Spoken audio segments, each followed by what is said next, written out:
गायत्री हृदयम्। नारदोवाच भगवन् देवदेवेश भूतभव्यजगत्प्रभो कवचं च श्रुतं दिव्य गायत्री मन्त्रविग्रहम्।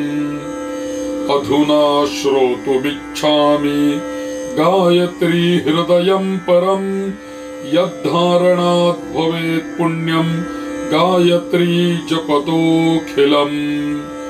श्रीनारायण उवाच देव्याश्च हृदयं प्रोक्तं नारदाथर्वणस्फुटम् तदेवाहं प्रवक्ष्यामि रहस्याति रहस्यकम्।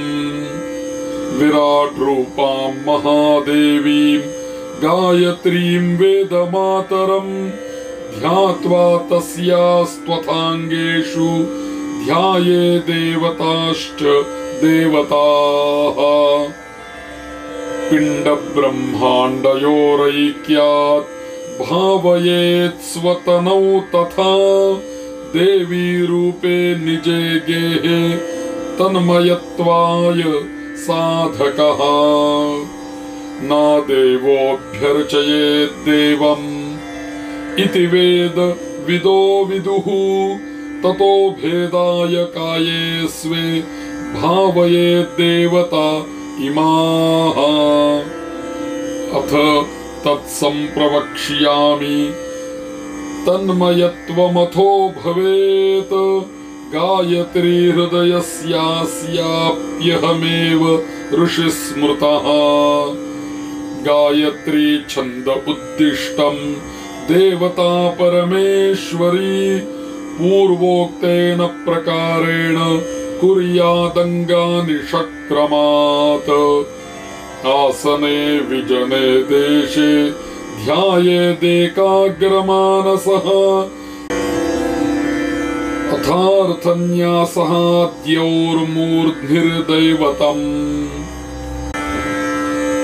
दन्तपङ्क्तावश्विनौ उभे सन्ध्ये चोष्ठौ मुखमग्निः जिह्वा सरस्वती ग्रीवायां तु बृहस्पतिः स्तनयोर्वसवोष्टौ बाह्वोर्मरुतः हृदये पर्जन्यः आकाशमुदरं नाभावन्तरिक्षं कट्योरिन्द्राग्नि जघने विज्ञानघनः प्रजापतिः।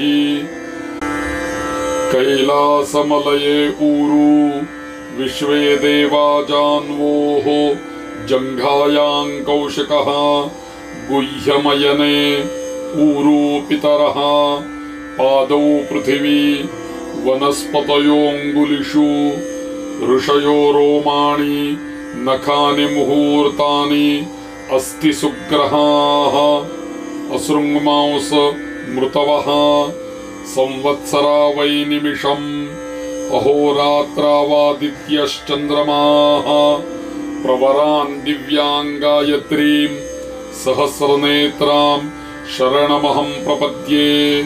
ॐ तत्सवितुर्वरेण्याय नमः। ॐ तत्पूर्वाजयाय नमः। तत्प्रातरादित्याय नमः। तत्प्रातरादित्यप्रतिष्ठाय नमः।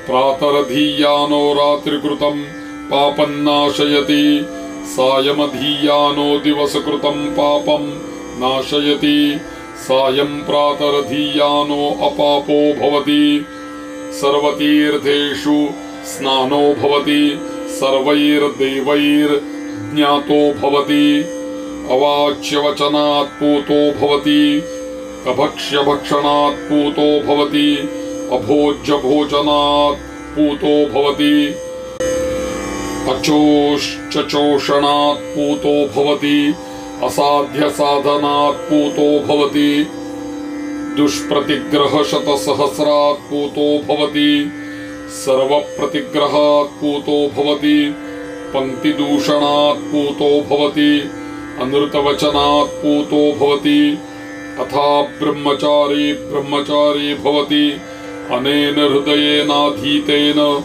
ऋतुसहस्रेणेष्टं भवति षष्टिसहस्र गायत्र्या जप्यानि फलानि भवन्ति अष्टौ ब्राह्मणान् सम्यक् ग्राहयेत् तस्य सिद्धिर्भवति य इदं नित्यमधीयानो ब्राह्मणः प्रातः शुचिः सर्वपापैः प्रमुच्यत इति ब्रह्मलोके महीयते इत्याह भगवान् श्री नारायणः।